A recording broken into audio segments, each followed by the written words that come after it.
Bonjour à tous et bienvenue, c'est Gaël dans Simple et Gratuit. Aujourd'hui, c'est la présentation d'un logiciel d'édition vidéo pour faire du montage vidéo, par exemple, pour faire une vidéo YouTube. Alors, je vous ai déjà présenté différents logiciels et notamment Shotcut. Eh bien, aujourd'hui, c'est pareil, c'est un logiciel gratuit, open source, multiplateforme, Linux, Mac ou bien Windows. Et vous allez voir un petit peu les différences. Je vais vous présenter globalement le logiciel, puis je vais vous montrer 2-3 petites fonctions pour vous montrer. Mais c'est comme Shotcut, c'est-à-dire que certains d'entre vous m'ont dit « Ah, je suis déçu, je m'attendais à une vidéo très technique, etc. » Et en fait, j'ai juste fait une vidéo de présentation. Voilà. Et donc, oui, là aussi, ça va être une vidéo de présentation, même si je vais vous montrer, par exemple, comment fonctionne le motion tracker ou comment fonctionnent les zooms, etc. Voilà, parce que je suis obligé, quand je fais ma présentation, de vous montrer aussi quelques fonctions pour que vous puissiez vous débrouiller. Après, si vous voulez des choses plus techniques, bah, vous me les dites en commentaire, et c'est là que je vais pouvoir soit vous conseiller directement en commentaire, si c'est pas trop compliqué ou long à dire, ou si ça peut intéresser plein de gens, eh bien, je vais faire une vidéo, voilà, tout simplement, pour vous expliquer.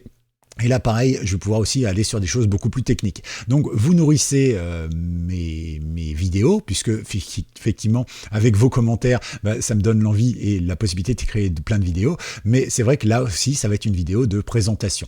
Je vais vous présenter ce logiciel. Pourquoi ? Bah, tout simplement parce qu'il est... Il ressemble, il a les mêmes fonctions que l'autre, mais il est un petit peu différent dans le graphisme et il propose quelques fonctions qui, ma foi, sont peut-être plus accessibles. Comme d'habitude, évidemment, chaque logiciel correspond à un profil utilisateur. Certains vont acheter, par exemple, des Nike blanches et d'autres des Adidas blanches, mais en fait, elles sont fabriquées exactement dans la même usine en Chine ou en Inde ou n'importe quoi, au Pakistan, peu importe. Mais globalement, voilà, ce sera le même produit, mais on a juste collé une étiquette différente et certains préféreront l'un que l'autre. Voilà, parce que bah, c'est comme ça. Après, avec les logiciels, vous le savez, certains jouent plus sur les raccourcis, d'autres plus sur les clics droits, d'autres ont mis la fonction à gauche, d'autres elle est à droite, mais globalement, ça fonctionne pareil. Que ce soit sur Adobe Premiere ou que ce soit sur Shotcut ou celui que je vais vous présenter aujourd'hui, ça marche pareil. Petite information également, souvent dans les commentaires, vous me dites « Ouais, DaVinci Resolve et tout ça ». Alors, DaVinci Resolve, il est très bien, il est gratuit, il est aussi multiplateforme, donc ça c'est très bien. Mais DaVinci Resolve, déjà, pour l'instant, je n'en ai pas parlé pour des raisons simples que je vais vous évoquer, mais d'abord, tout le monde en parle en ce moment, donc je risque de faire doublon. La deuxième chose, c'est que moi, j'aime bien, dans mes vidéos, vous proposer... une explication simple. Donc, je peux le faire. Avec DaVinci Resolve, ça pose pas de problème. Mais le problème, c'est que DaVinci Resolve, eh bien, ne remplit pas forcément tout de suite la deuxième condition, c'est vous offrir un produit simple à utiliser gratuitement. Je vous explique, en fait, DaVinci Resolve, eh bien, il est gratuit pour la version de base qui est largement suffisante. J'ai des copains qui travaillent en télé ou au cinéma et qui l'utilisent, donc il n'y a pas de problème. Mais par contre, effectivement, il ne fonctionne pas sur toutes les machines. Et c'est vrai que dans Simple et Gratuit, moi, ce que j'aime bien, c'est essayer de vous proposer un maximum de logiciels qui fonctionnent sur toutes les plateformes, que vous ayez aussi un vieil ordinateur ou un ordinateur récent, etc. Donc, c'est pour ça que pour l'instant, je ne vous en ai pas parlé. Par exemple, moi, j'ai un Core i5 avec 16 Go de RAM. Eh bien, il ne tourne pas chez moi, tout simplement parce que ma carte graphique, qui est la carte interne de mon ordinateur, est une vieille carte graphique et il la prend pas en compte. Donc je vais bidouiller pour le faire, bien sûr, parce que je vais vous faire des tutos, parce que c'est un logiciel très intéressant. Mais voilà, je cherche avant tout à bidouiller d'une manière très simple que je pourrais vous glisser par la suite pour que tout le monde puisse faire ce genre de tuto. D'accord ? Donc pour l'instant, on n'en parle pas, mais ça va venir. Et puis si jamais... vous voulez voir à quoi ça ressemble, il y a des millions de tutos en ce moment, c'est le logiciel à la mode, tous les youtubeurs vous parlent de ça, donc voilà. En tout cas, dès maintenant, nous allons parler d'un autre logiciel. Mais avant, pensez à vous abonner, pensez à liker et pensez également à vous abonner à la newsletter. Ça permet de mieux référencer la chaîne, tous ces abonnements, ces likes, ces clics, et ça permet aussi de me remercier, et donc merci à vous. Allez, nous, on va tout simplement télécharger ce logiciel. Donc on va aller sur Internet, je vous mets le lien dans la description, cadenlive.org, et vous avez la possibilité de voir tout ce qu'il y a pour le son ou bien tout ce qu'il y a pour l'image avec la colorimétrie. Alors l'avantage que je trouve personnellement, mais encore une fois c'est les goûts et les couleurs, ça ne se discute pas, je le trouve plus joli que Shotcut. Shotcut est très pratique sur plein de trucs par rapport à celui-là, mais c'est vrai que celui-ci est quand même un peu plus joli. En tout cas, les goûts et les couleurs, encore une fois, ça ne se discute pas. Donc vous le téléchargez ici. Suivant. Pendant que vous y êtes, allez sur participer. Participer, si vous n'êtes pas développeur programmateur, n'allez pas dans la programmation. Mais si vous rencontrez un bug, eh bien n'hésitez pas, vous pouvez le remonter, le dire, bah tiens, j'ai remarqué un bug, hop, et il sera traité lors de la prochaine mise à jour. Avant de signaler un bug, par exemple, on dit ouais, j'arrive pas à faire ça, bah vérifiez qu'il n'a pas déjà été signalé, parce que ça sert à rien de faire doublon. J'ai déjà géré des sites de support comme ça, et je vous garantis que la majorité des gens ils ne prennent pas le temps de relire. C'est comme sur les groupes WhatsApp ou Signal ou autres, hein. Ben, vous avez avez toujours des gens qui posent exactement la question qui a été posée juste avant, mais ils n'ont pas lu la réponse, ils n'ont pas pris le temps. En fait, c'est tout de suite. Voilà. Donc prenez le temps de lire un petit peu les bugs signalés, et si jamais votre bug n'apparaît pas, faites avancer la communauté en signalant un bug. Voilà. Ok. Bon, ensuite vous l'installez, suivant. Comme ça, c'est fait. Et on arrive sur cette interface, voilà, que je trouve un peu plus moderne, peut-être. Donc ici, on a, comme d'habitude, nos différents menus. Alors bon, les menus sont en français et très bien expliqués, donc on va pas y revenir, hein. Je vais juste vous montrer rapidement. Donc ici, fichier pour nouveaux projets, etc. Voilà, édition classique, copier-coller, annuler. Ici, vous avez bien sûr le mode plein écran. Alors ça peut être sympa. Vous voyez, hop, la barre de Windows a disparu et tout ça. Donc affichage, mode plein écran. Et c'est vraiment bien parce que c'est vrai que quand on a un petit écran, donc moi ça va, j'ai un 21 pouces, mais celui qui a un 15 pouces ou un 13 pouces qui monte sur son petit ordinateur, c'est parfois un peu galère. Donc là, c'est bien, ça évite aussi de se laisser déconcentrer par d'autres choses. Vous pouvez trouver des actions et ici, vous pouvez modifier l'apparence, évidemment, en ajoutant ou en désajoutant, en désélectionnant ce qui est. Les projets, alors ici, vous avez tout ce qui concerne le projet, c'est-à-dire ici, pouvoir ajouter des vidéos, des titres, des modèles, des choses comme ça. Et ici, vous avez tout ce qui est rendu du projet, c'est-à-dire sortir votre vidéo une fois que vous avez pris la tête d'Emmanuel Macron à Versailles. Ensuite, vous prenez une guillotine, puis vous lui mettez sa tête par terre, par exemple, et bien là, dans ce cas-là, votre petit montage vidéo, quand vous faites rendu, il va être exporté. D'accord. Donc voilà, ça sert à ça, par exemple. L'outil ici, ça sert, comme ici d'ailleurs, à... Qu'est-ce que vous allez faire quand vous allez insérer un clip? Est-ce que vous allez écraser le clip existant? Est-ce que vous allez insérer? Est-ce que vous allez utiliser le mode normal? Voilà, moi, je ne sais pas trop à quoi ça sert. Je ne suis pas un spécialiste, mais personnellement, j'utilise le mode normal. Je bidouille comme ça. Voilà, j'imagine que si vous êtes un spécialiste, vous devez hurler en m'entendant de temps en temps, notamment pour le montage vidéo. Mais c'est pas mon truc, hein, je vous l'ai déjà dit. Moi, je fais du montage parce que j'ai été obligé de le faire en faisant du YouTube. Mais sinon, voilà, c'est tout.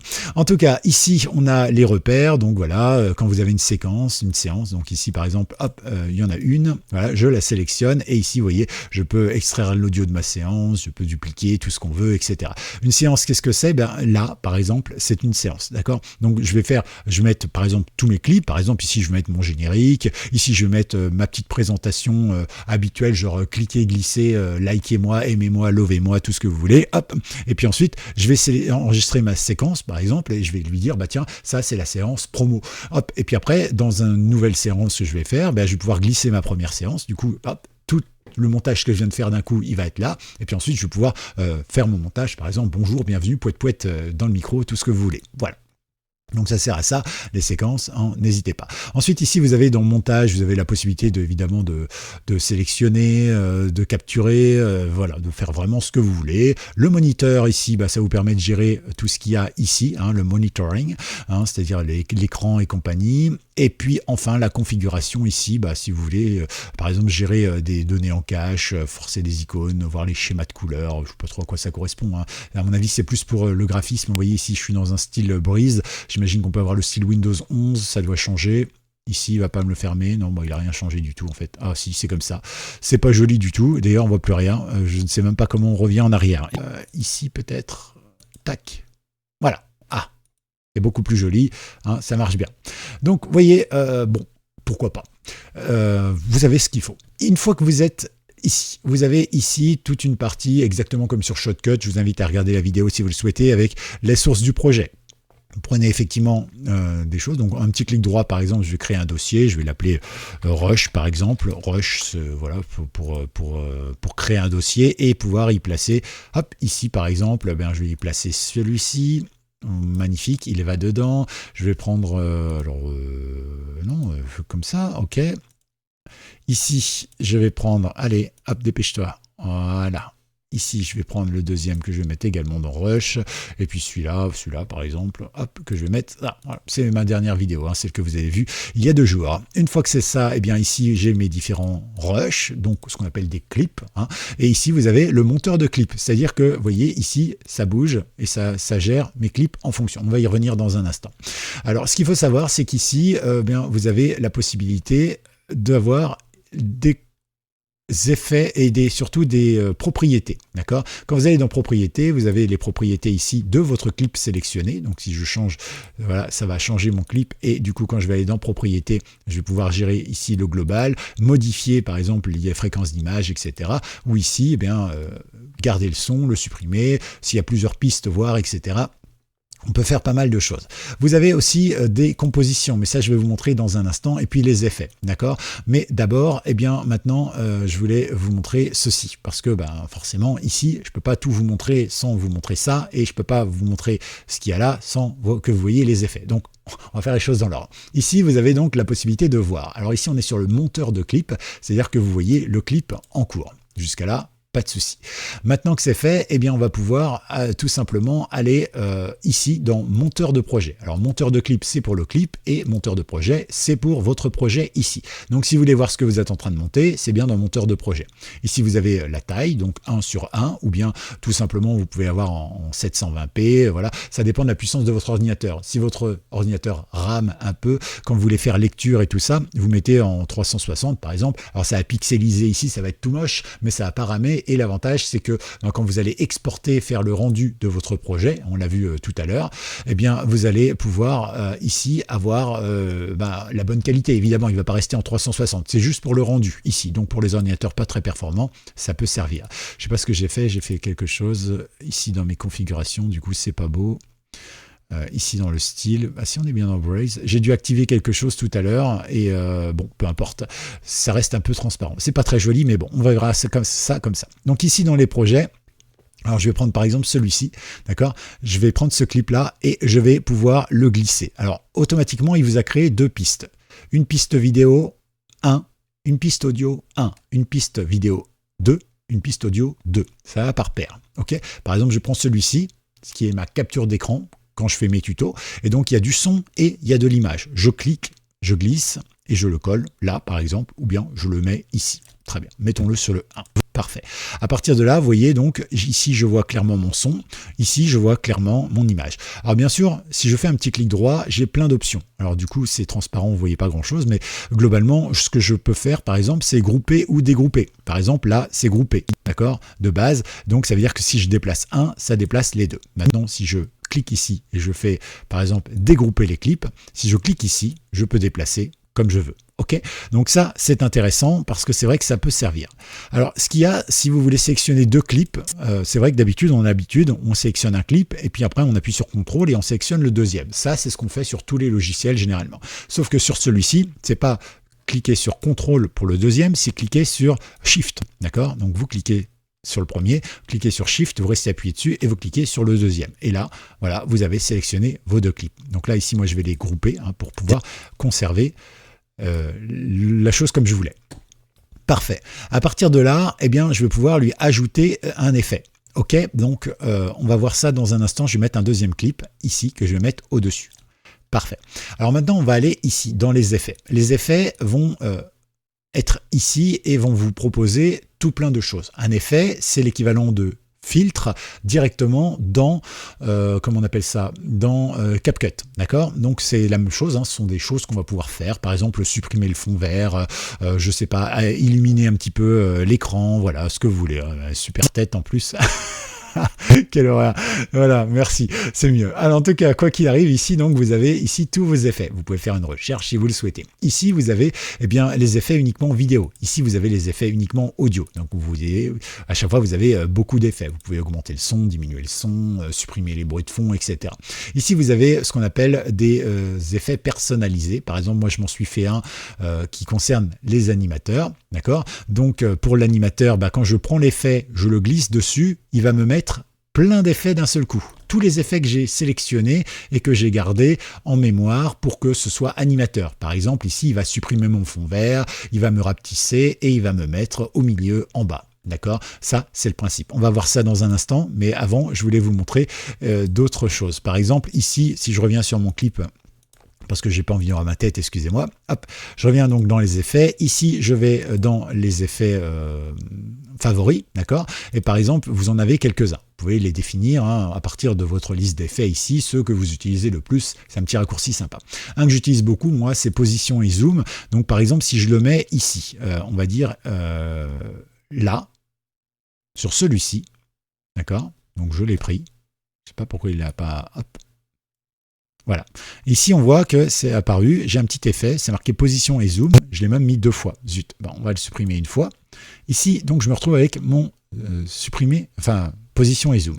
Ce qui va me permettre de pouvoir zoomer ou dézoomer, mais aussi de bouger ma tête. Par exemple, admettons que je veuille rétrécir ma tête et bouger ma tête, eh bien c'est totalement faisable. Par exemple, si je clique ici en faisant taille, je vais pouvoir gérer le zoom. Parfait. Je vais pouvoir maintenant aussi me déplacer en haut ou en bas. Donc ici, on va descendre. On va descendre un petit peu. Voilà, donc il suffit simplement de cliquer sur la partie noire ici du Y par exemple, ou la partie X ou la partie taille, etc. et de glisser avec la souris pour bouger dans un sens ou dans l'autre. C'est vous qui voyez. Une fois que c'est fait ici, eh bien, je peux très bien mettre une petite clé image. Cette petite clé image, elle va sauvegarder les réglages que j'ai fait ici. D'accord? Donc ici, voilà, ça va sauvegarder. Parfait. Je vais me mettre un peu plus loin. On va récupérer donc notre image ici. Donc je vais aller sur image. Donc ici, j'ai bien récupéré mon image. Et d'ailleurs, si je vais à la suivante, vous voyez, il y a une petite flèche ici qui me dit que là, je suis au début de mon clip. Donc je peux également changer l'image du début du clip. Je peux aller après sur l'image suivante. OK? Ici, et je vais laisser passer, par exemple, quelques instants. Voilà. Hop. Maintenant, je vais créer une nouvelle image et je vais pouvoir ajouter, par exemple, mettre mon corps ici, hop, de ce côté-là. Donc, je vais pouvoir le bouger sur ma deuxième image. Voilà, par exemple, c'est fait. Donc, ce qui veut dire que, alors ici, je vais couper le son parce que sinon, on va entendre du son et c'est pas forcément très agréable. Mais admettons, ici, vous voyez, hop, je parle, tac, tac, tac, tac, tac, j'arrive sur ma deuxième image et hop, il me glisse automatiquement. Pratique, n'est-ce pas? Maintenant, je peux aussi très bien créer une nouvelle image ici. Hop, je laisse passer une ou deux images, par exemple comme ça, et je peux créer une nouvelle image ici et grandir. Du coup, hop, ici, on va se mettre à 59%. Je peux me déplacer, bien sûr. Et c'est comme ça que je fais mes zooms, moi, par exemple, sur mes différentes vidéos pour vous montrer quand c'est à gauche ou à droite qu'il se passe quelque chose. Comme ça, vous pouvez voir, zoomer, etc., etc. Donc, vous voyez, ça vous sert à ça. Et ces petites images qu'on appelle des images clés, ça fonctionne pareil sur tous les logiciels, et notamment sur Adobe Premiere, etc. Et donc, voilà, c'est plutôt sympa. Donc, ça, c'est pour le positionnement. OK. Donc, je vais supprimer parce qu'il n'y a pas besoin. Et après, vous pouvez gérer plein de trucs. Par exemple, ici, on peut faire chromatique. Alors du coup ici il faudra que je me mette dans les effets vidéo. Ici je vais taper chromatique et donc ici chromatique, ici je vais prendre mon clip et je vais glisser pareil hop, sur ma tête. Ici je vais lui dire tu vas sélectionner le vert parce que c'est le vert que je veux faire supprimer et ici vous dites ouais mais du coup t'as disparu. Et bien ici vous pouvez régler tout simplement voilà pour être le plus propre possible voilà et ici vous pouvez donc maintenant voir que sur tout le clip a été ajouté ce petit truc. Donc vous voyez, ça marche bien, c'est plutôt sympa. Donc on a le zoom, on a le chromatique. Qu'est-ce que je pourrais vous montrer d'autre? Je pourrais vous montrer quelque chose d'intéressant. Par exemple, le motion tracker. Alors je vais vous montrer globalement comment ça fonctionne. On va partir du principe que je veux que le curseur de ma souris et le petit rond vert qui est ici sur l'écran, c'est une tête de quelqu'un que je veux suivre et effacer. Je vais vous montrer comment ça marche, tout simplement. Donc vous allez dans les effets, par exemple, hop, ici, et vous tapez motion et tracker. Voilà, alors, je ne sais pas pourquoi il ne le retrouve pas comme ça, donc on va aller peut-être dans, c'est pas ajustement d'image, Alpha Motion Tracker, il est là, d'accord? Alors c'est bizarre parce que je l'ai bien écrit, il l'a pas retrouvé. Donc je le prends pareil ici et je vais pouvoir le faire. Alors vous voyez que dans Motion Tracker, ici maintenant, attendez, on va réduire tout ça. Je me retrouve, non, je l'ai pas mis sur le bon clip, pardon. Vous voyez, c'est le truc. Hop, je le mets donc sur le bon clip ici. Ok, donc là on est bien. Ici, moi, mon Motion Tracker, c'est toutes ces infos-là. Ici, on retrouve un algorithme de suivi. Alors, vous choisissez celui que vous voulez, vous pourrez les essayer, KCF, MOS, etc. Par défaut, moi, je laisse toujours ici. Ici, vous avez l'espacement des clés. Les clés, c'est ce que je vous ai expliqué tout à l'heure avec ce petit logo ici qui vous permet tout simplement de passer d'image par image et de changer les paramètres qui sont un petit peu plus bas, du coup, qui sont ici. Okay, comme ça, chaque clé va pouvoir sauvegarder les paramètres. Donc ici, l'espacement des clés, c'est-à-dire qu'il va mettre une clé toutes les 5 images par défaut, mais vous pouvez mettre une clé toutes les images. Par exemple, si votre tête passe très rapidement comme ça, en 2 secondes, il a traversé l'écran, eh bien vous imaginez bien, s'il y a 24 images par seconde, eh bien qu'il vaut mieux effectivement avoir fait plus que 5 images, parce que sinon on va avoir le floutage qui va être là, mais le personnage, au bout de 5 images, il aura déjà avancé ici, donc il va y avoir une image qui va flouter là, une image qui va flouter là, mais entre les deux, ça n'aura pas été flouté, d'accord? Donc vous pouvez être plus précis, mais plus précis, ça demande aussi plus de ressources matérielles, c'est à savoir. Donc ici, vous pouvez mettre 1 par exemple, et donc chaque image de votre vidéo, sur l'événement que vous allez choisir, va être flouté et ça va avancer en fonction de votre sujet. Alors vous voyez un rectangle rouge,